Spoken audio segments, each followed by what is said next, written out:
जंगल के जानवरों की लड़ाई। एक घना जंगल था जिसमें हर किस्म के जानवर बसते थे। हर जानवर अपनी दुनिया में खुश रहता था, मगर शेर को हमेशा अपनी ताकत पर गुरूर रहता। वो समझता कि जंगल का बादशाह होने की वजह से बाकी सब उसके गुलाम हैं।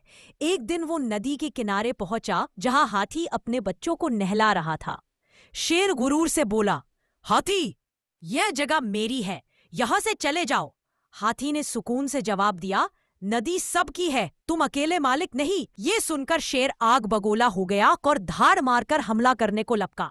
हाथी ने अपने बड़े कान हिलाए और सोंड से शेर को धकेल दिया।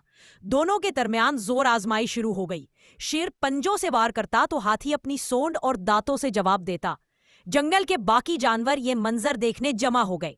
बंदर दरख्तों पर शोर मचाने लगे, हरन खौफ के मारे छुप गए और रीछ करीब आकर लड़ाई को रोकने की कोशिश करने लगा।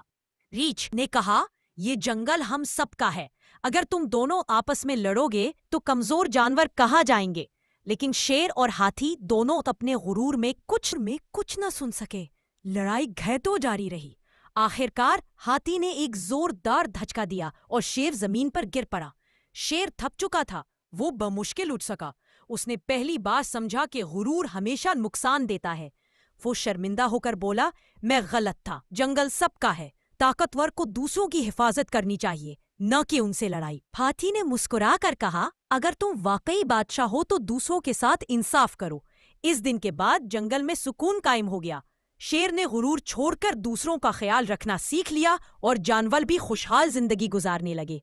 सबक: गुरूर इंसान या जानवर को हमेशा गिराता है, जबकि इत्तेहाद और इंसाफ जंगल और दुनिया दोनों को खूबसूरत बनाते हैं। दोस्तों, मजीद दिलचस्प कहानियां सुनने के लिए सब्सक्राइब का बटन दबाएं और बेल आइकन पर भी क्लिक करें ताकि हर नई कहानी आप तक फौरन पहुंचे।